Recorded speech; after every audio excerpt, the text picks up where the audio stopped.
Yes. Question number 1. Goodwill is to be valuated at 3-year purchase. Underline करें 3 years purchase, underline कर लें, of 4 years profit. ठीक है. आगे उसने लिखा हुआ है कि profit of the firm for last 4 years ending 31st March वर 2017, 18, 19, 20 इस तरह से दिया हुआ है. Calculate goodwill of firm. ठीक है. देखिए क्वेश्चन रीड करने के बाद अब हमें इसे सॉल्व करना है. तो आइए पहले हम एवरेज प्रॉफिट, यदि देखिए गुडविल की बात की जाए तो गुडविल का मीन होता क्या है. गुडविल के मीन की यदि बात की जाए तो जो उस फर्म की पॉपुलैरिटी होती है, जो उस फर्म की पॉपुलैरिटी होती है, उस प्रोडक्ट की पॉपुलैरिटी होती है या किसी पर्सन की पॉपुलैरिटी होती है, उसी को हम क्या कहते हैं, गुडविल कहते हैं. अच्छा एक बात और बताइए, मान लीजिए किसी व्यक्ति को यदि फीवर हो जाए तो उसको हम कैसे मेज़र करते हैं. बोले सर वो थर्मामीटर होता है, उससे हम मेज़र कर लेते हैं कि इसके फीवर का जो रेंज है वो क्या है. तो उसी तरह से यदि हमें किसी फर्म की गुडविल का पता लगाना हो तो वो हम कैसे पता लगाएंगे, वो हम पता लगाएंगे उसके प्रॉफिट से. वो हम पता लगाएंगे उसके प्रॉफिट से.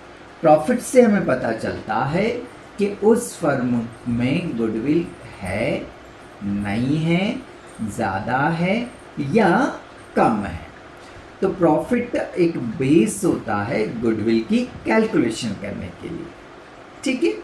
अब बात करते हैं गुडविल की वैल्यूएशन की मेथड्स पर. तो गुडविल की वैल्यूएशन की मेनली जो मेथड होती हैं वो 4 होती हैं. कितनी होती हैं, 4. पहली मेथड होती है आपकी एवरेज प्रॉफिट मेथड. पहली मेथड होती है आपकी एवरेज प्रॉफिट मेथड. तो चलिए सबसे पहले हम एवरेज प्रॉफिट मेथड की जो स्टेप्स हैं वो जान लेते हैं, फिर हम एवरेज प्रॉफिट मेथड के सवाल करते हैं. तो चलिए देखिए एवरेज प्रॉफिट में सबसे पहले, एवरेज प्रॉफिट मेथड में सबसे पहले हमें निकालना होगा टोटल प्रॉफिट. सबसे पहले हमें निकालना होगा टोटल प्रॉफिट. अब कैसे निकालेंगे टोटल प्रॉफिट, तो वो क्वेश्चन में ईयर बताएगा, वो क्वेश्चन में ईयर बताएगा तो हम ईयर यहाँ लिख देंगे. वो क्वेश्चन में प्रॉफिट या लॉस बताएगा. यदि सारे प्रॉफिट हैं तो सारे प्रॉफिट को हम ऐड करके यहाँ लिख देंगे. मान लीजिए किसी ईयर में उसने प्रॉफिट की प्लेस पर लॉस दिया हुआ है, तो फिर क्या करेंगे सर, तो फिर हम ये करेंगे कि प्रॉफिट को ऐड कर लेंगे, प्रॉफिट को ऐड कर लेंगे और लॉस को क्या कर देंगे, उसमें से लेस कर देंगे. तो इस तरह से क्या आ जाएगा, हमारा टोटल प्रॉफिट आ जाएगा. ठीक है. तो ये हमारी पहली स्टेप कंप्लीट हुई कि पहली स्टेप में हमें क्या निकालना है, टोटल प्रॉफिट निकालना है. ठीक है. एक बार फिर से देख लीजिए, ईयर देगा क्वेश्चन में, यहाँ नोट करना है. प्रॉफिट या लॉस देगा तो यहाँ नोट करना है हमें. हम क्या करेंगे, प्रॉफिट यदि हुए तो सारे प्रॉफिट को ऐड कर लेंगे. यदि प्रॉफिट के साथ किसी ईयर में लॉस दिया हो तो फिर हम क्या करेंगे, प्रॉफिट को तो ऐड कर लेंगे और लॉस को लेस कर देंगे. ठीक है. तो ऐसे करके पहली स्टेप हमारी कंप्लीट होती है कि हमने क्या निकाल लिया, टोटल प्रॉफिट निकाल लिया. सेकेंड स्टेप में हम निकालते हैं एवरेज प्रॉफिट. क्या निकालते हैं, एवरेज प्रॉफिट. अब एवरेज प्रॉफिट कैसे निकाला जाता है, तो एवरेज प्रॉफिट निकालने के लिए हम फार्मूला अप्लाई करते हैं कि ये जो आंसर हमारा आया था वो यहाँ लिखेंगे total profit divided by number of year divided by number of year. तो नंबर ऑफ ईयर मान लीजिए यहाँ 3 है तो यहाँ पर 3 आ जाएगा, नंबर ऑफ ईयर 5 है तो 5 आ जाएगा। तो total profit divided by number of year is equal आपका क्या बनेगा, average profit. Okay, third step, average profit minus remuneration. Average profit minus remuneration as equal आपका आएगा net average profit, is equal आएगा आपका नेट एवरेज प्रॉफिट। ठीक है, बोले सर ये रेम्यूनरेशन क्या होता है? तो देखिए जो भी पार्टनर होते हैं वो ऑनर होते हैं, और अकाउंटिंग रूल्स ये बोलते हैं कि ऑनर की सैलरी आप प्रॉफिट एंड लॉस अकाउंट में नहीं लिख सकते हैं। तो हमने जब प्रॉफिट एंड लॉस अकाउंट बनाया होगा तो फिर हमने ऑनर की मीन्स पार्टनर की सैलरी नहीं लिखी होगी। बट जब हम गुडविल का कैलकुलेशन करते हैं तो उसमें हम ऑनर की सैलरी को भी कंसिडर करते हैं। मतलब ऑनर की सैलरी क्या होना चाहिए, प्रॉफिट में से लेस होना चाहिए। तो वो जो ऑनर की सैलरी है वो यहाँ हम किस नाम से लेस करते हैं, रेम्यूनरेशन के नाम से। तो एवरेज प्रॉफिट में से रेम्यूनरेशन क्या करेंगे, लेस करेंगे, तो क्या बन जाएगा, नेट एवरेज प्रॉफिट। तो ये थर्ड स्टेप हो गई हमारी। फोर्थ स्टेप पे चलते हैं। ये जो नेट एवरेज प्रॉफिट है उसमें परचेसिंग ईयर क्वेश्चन में दे के रखता है, तो वो परचेसिंग ईयर से मल्टीप्लाई कर देंगे तो एज इक्वल आपकी क्या आ जाएगी, गुडविल आ जाएगी। अब आप सोच रहे हो सर परचेसिंग ईयर क्या है? हाँ बिल्कुल, जब कोई नया वर्ड आता है तो मन में ख्याल तो आता है कि सर परचेसिंग ईयर का क्या मीन।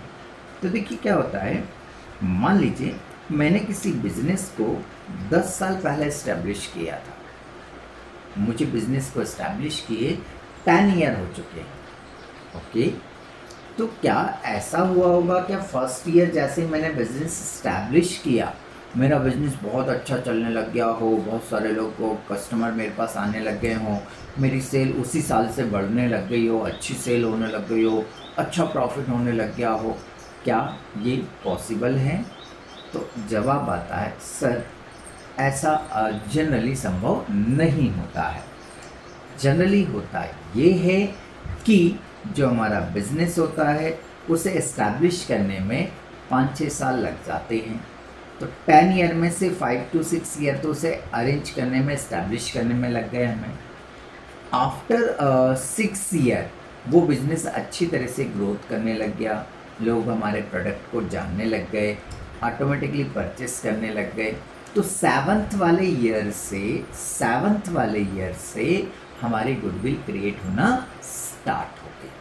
तो 7th ईयर में गुडविल बनी, 8th ईयर में गुडविल बनी, 9th ईयर में गुडविल बनी और 10th ईयर में भी हमारी गुडविल बनी। कैसे पता चला कि गुडविल बनी? अरे जितना नॉर्मल प्रॉफिट होता है उससे ज़्यादा प्रॉफिट होने लग गया, तो अपन समझ गए कि अब अपनी गुडविल भी हमें अर्न करके दे रही है।